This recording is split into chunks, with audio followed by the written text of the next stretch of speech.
am Mika Cross. I am a workforce transformation strategist and flexible workplace expert. I come to you today with more than 2 decades of public sector, government-wide expertise. I'm also an Army veteran, so I wore the uniform, both as an enlisted soldier and as a commissioned officer. And I've had the good fortune also of working with private sector, Fortune 500, academia, nonprofit, mom and pop startups, employers who were embracing flexible, supportive, and remote work options for their employees well before the pandemic. Thanks for having me. Sadly, workplace burnout is a syndrome that the World Health Organization has categorized as an occupational, so industrial kind of phenomenon. And typically what happens with burnout, which distinguishes itself from regular traditional workplace stress and anxiety, is that it's for a prolonged period. So workers can start to experience things like extreme fatigue. Maybe they're getting a little more perturbed or aggravated more frequently than not. Perhaps their attitude is more disengaging. Maybe if you were to engage with them, typically if you're working on site still in the hallway, or if you're in a meeting, they're kind of more quiet or not as engaged in those kinds of discussions. And you can sense a sort of shift in the demeanor.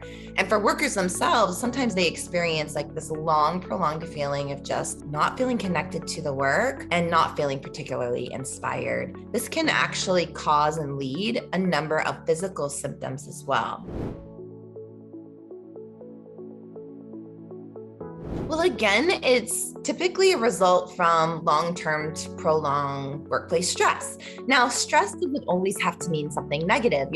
Back in the day, you recall the fight or flight model. I mean, sometimes stress and anxiety will protect our lives. It gives us indicators for something that's going on. Sometimes people who undergo stress before a big presentation can actually use that and channel those kinds of feelings to present even better, or grow and develop in your career, because I love this quote that would say there's no comfort in your growth zone and there's no growth in your comfort zone. But burnout typically happens when there is just no way out, meaning it happens for a longer period of time and you have a feeling as if there's no control over it. So in the workplace, that can look like maybe you're getting overwhelmed with tasks and you're not able to prioritize which ones you need to get done first. And you're also not able to convey in a psychologically safe manner to your supervisor or boss some ideas or suggestions on how to mitigate that. Maybe you feel like you just have to keep saying yes and you're feeling overwhelmed, almost like it's the weight of the world is on your shoulders. It can really lead to significant physical impacts too. Again, lack of sleep. It can cause stomach issues, GI issues. Those prolonged fatigue can mean taking an impact on your own health and physical activity. Maybe you feel like not going to work out in the gym or not wanting to take that walk because you are so exhausted and just, mentally and emotionally don't feel well. It's a great question. Thank you for that one. I think honestly, both. At the beginning of the pandemic, especially for occupations who weren't already traditionally working remotely or from home, tried to replicate what was being done and sometimes not being done extremely well in the office into that remote environment. And so they were taking on more work. They weren't understanding how to put those guardrails up around preserving boundaries between their work life and their home life because everything was home. And so that actually caused a lot of workplace stress, even for remote workers. So sometimes employers need to keep in mind that flexibility in work location does not mean all the time a better work-life balance. In fact, sometimes it can even mean more stress and anxiety for those workers because they don't know how to turn it off or to put boundaries between their work and what they need to preserve their own energy and well-being. Now, I will say that just last month, the U.S. Surgeon General issued a warning about workplace burnout amongst healthcare workers. And there's already predicted to be a shortage of up to 3 million healthcare low wage workers in the next 5 years. So this really matters because you see, workplace burnout can lead to disengagement, which leads to workers rethinking their whole occupations. They are leaving. You've heard about the Great Resignation and people quitting their jobs. They're quitting to find more work-life balance. They're willing to forego bank balance, that means higher pay, for work-life balance, better options and choice. I think that this phenomenon is being experienced by the majority of workers, regardless of occupation. And it's interesting because there's a correlation now. Studies are coming out saying that worker stress are even higher right now in this moment than they were at the height of the pandemic. It's likely because of the uncertainty about their back to office strategies and lack of effective communication, also lack of involvement so that workers feel like they have a choice in how, when, and where they can get work done. Not every job can be done in a remote environment or a fully work from home environment, but you can offer different choices in work schedule and work shifts that can complement somebody's life to help, ensure that they're going to be more loyal and stay around longer. I think first and foremost, just a sense of cynicism. Have you ever heard of that case of the Mondays?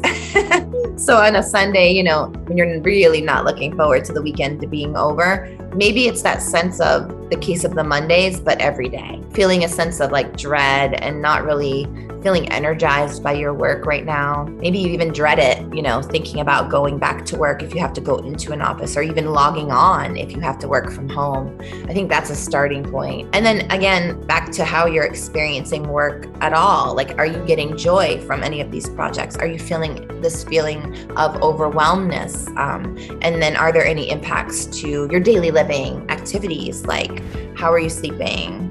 How are your stress levels at home? How are you reacting with people either that you work with on a frequent basis or in your home life as well? So those are some important indicators that work is maybe taking a negative effect on you.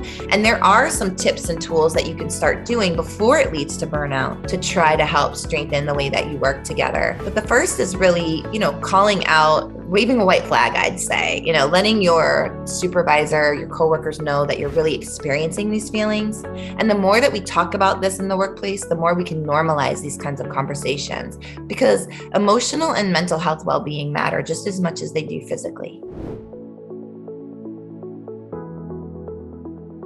So internally, I would say to start thinking about even micro steps and that you can take to change the way that you're working. So maybe if you're working from home, you're experiencing back to back meetings, which leaves you feeling like you don't have control during your day, or you don't even get a break to go to the restroom or get a glass of water.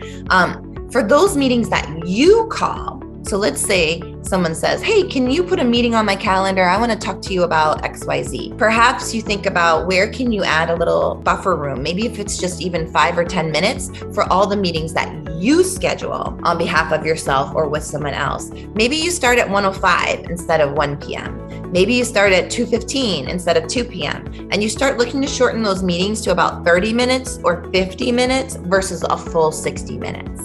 That will give you a little bit of room. And if people want to log in before the meeting starts, that's where that banter can come. How's your garden doing? And how's your cat Muffy doing?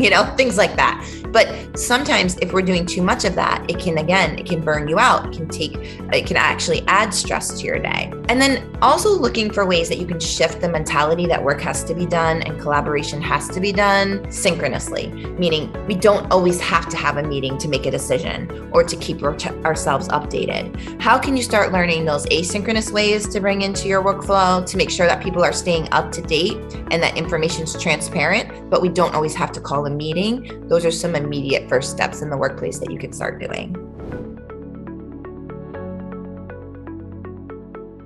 Well, I would say for employees, I often recommend this attitude of gratitude. It's easier than said than done, but there's a few things that you can fake it till you make it.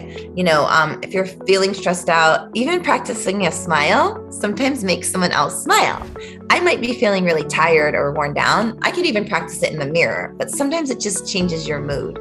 Maybe putting on your favorite music, even if it's just for a period of time, can lighten the mood. And laughing. I know that sounds crazy, right? But like, look up some funny memes or a funny joke throughout your day and try to find some ways to bring some joy back into your schedule. That's some immediate things that you can do right away. And again, we fake it till we make it in that sense. But for employers, it's really important to learn the warning signs of when your folks might be struggling. So, there's one thing to be said about introverts and how you connect with them in a meeting, but there's another thing if you're saying, how are things going? Maybe you look for a different way to ask a question. How have you been sleeping? What's bringing you joy this week in your work? Is there anything I can help with? Do you have the tools that you need? How are you feeling with your schedule? So they're not a yes or no question or an okay or not okay kind of answer. You're looking for different ways to probe to have people come in and share with you. I would just say pay really close attention of how you take care of yourself. And again, how do you schedule time for yourself? It's just as important to look at your calendar and build in pockets of time for things that you love to do or that you know are important to fill your cup and schedule them on your calendar. Because I know for me, it's very easy for me to work from 6 a.m. until 11 p.m. And I'm still doing things in between, but then it feels like you're on all the time. So maybe like putting up a few calendar blocks to take a stretch break or a walk or a lunchtime break where you're really preserving that time and blocking it in on your calendar. I would say that number one. And then number two, just again, back to what are the things that you can control versus the things that you can't. So if you work for an employer that's, constantly doing back-to-back meetings, maybe you're suggesting to them, could we think about doing a dashboard to keep ourselves up to date? And then only if we need to coordinate with one another, do we need this particular meeting at this time? Or could we do, and you're coming up not just with the problem, but also the solution.